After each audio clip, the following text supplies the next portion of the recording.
Bahasa adalah pakaian dari pemikiran. Sejak peradaban dimulai, manusia telah menggunakan bahasa untuk menyampaikan ide-ide yang kompleks, membentuk masyarakat dan membangun budaya. Bahasa adalah entitas yang dinamis yang berkembang seiring waktu, mencerminkan perubahan dalam pemikiran manusia dan masyarakat. Para filsuf telah lama terpesona oleh bagaimana bahasa bekerja dan dampaknya pada kognisi manusia. Perjalanan memahami bahasa membentang berabad-abad dimulai dengan orang Yunani kuno dan berlanjut hingga postmodern. Saat ini menelusuri sejarah filosofis bahasa, kita melihat bagaimana ide-ide awal meletakkan dasar bagi teori-teori kontemporer. Mari kita memulai perjalanan ini, dimulai dengan pemikiran-pemikiran mendalam para filosof Yunani kuno. Orang Yunani kuno adalah pelopor dalam eksplorasi filosofis bahasa. Sokrates, salah satu filosof paling berpengaruh, terlibat dalam dialog yang sering berpusat di sekitar definisi dan semantik. Plato, seorang murid Sokrates, mengeksplorasi hubungan antara kata-kata dan objek yang mereka wakili dalam karyanya Skatilas. Dia mengusulkan bahwa nama-nama tidaklah acak tetapi memiliki hubungan alami dengan hal-hal yang mereka tunjuk. Aristoteles, seorang murid Plato, menawarkan perspektif yang berbeda. Alasan bahwa bahasa adalah sistem simbol yang digunakan untuk komunikasi. Tidak seperti Plato, Aristoteles percaya bahwa hubungan antara kata-kata dan artinya sebagian besar bersifat konvensional. Kontribusi para filosof Yunani ini membuka jalan bagi penyelidikan lebih lanjut tentang sifat bahasa. Perdebatan mereka tentang semantik, makna, dan simbolisme terus mempengaruhi pemikiran kontemporer.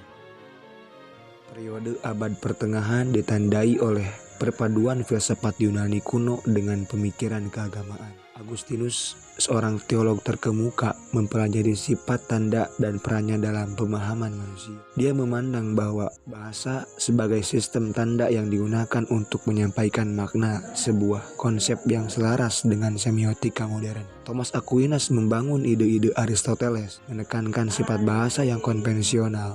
Dia berpendapat bahwa bahasa adalah ciptaan manusia yang dirancang untuk komunikasi. Aquinas juga mengeksplorasi hubungan antara bahasa dan pikiran, menjelaskan bahwa kata-kata adalah konstruksi mental yang mencerminkan proses kognitif kita. Periode abad pertengahan juga menyaksikan munculnya skolastisisme, sebuah metode pembelajaran yang menekankan penalaran dialektika. Para cendekiawan seperti Petrus Albert terlibat dalam debat yang ketat tentang sifat bahasa dan makna. Wawasan abad pertengahan ini menjembatani kesenjangan antara filsafat Yunani kuno dan pikiran modern. Pemikiran filosofis modern tentang bahasa. Era modern membawa pendekatan yang lebih ilmiah untuk mempelajari bahasa.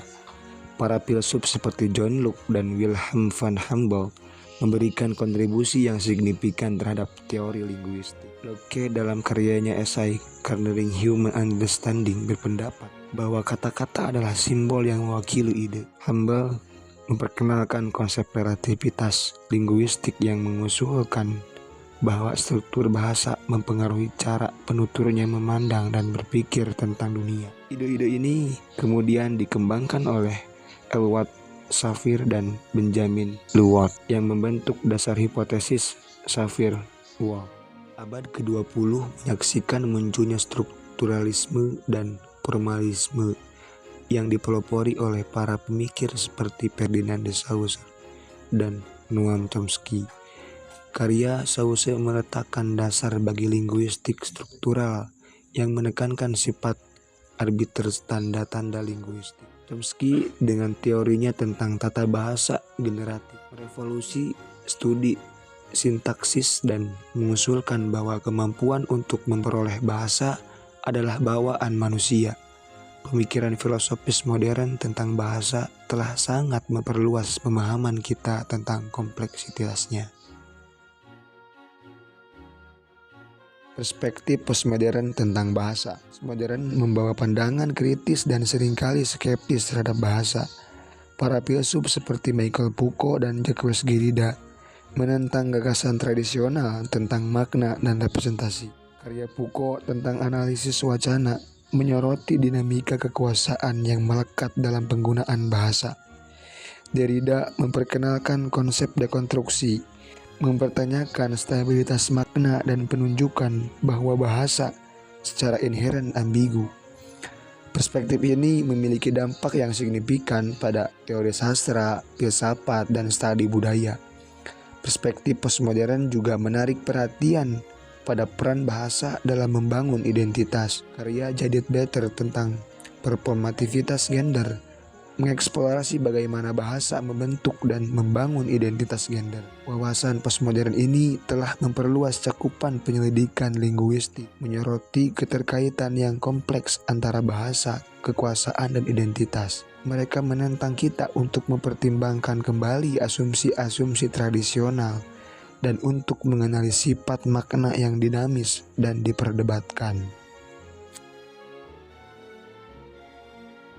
Kesimpulan, filsafat bahasa yang selalu berkembang mempelajari bahasa adalah perjalanan melalui waktu, ditandai dengan beragam perspektif dan teori yang berkembang. Dari orang Yunani kuno hingga filsuf postmodern, setiap era telah berkontribusi pada pemahaman kita tentang bahasa dengan cara yang unik. Bahasa tidak statis, ia adalah fenomena yang dinamis dan selalu berkembang yang mencerminkan perubahan dalam pemikiran dan masyarakat Indonesia. Eksplorasi filosofis bahasa telah menunjukkan kepada kita bahwa makna tidak tetap tetapi cair, dibentuk oleh konteks, hubungan kekuasaan, dan praktik sosial.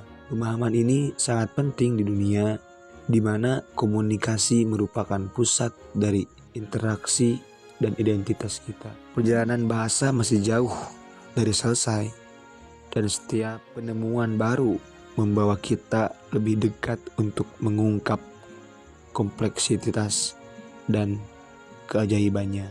Sebagai kesimpulan, sejarah filosofis bahasa adalah bukti pencarian, pengetahuan, dan pemahaman yang tak henti-hentinya.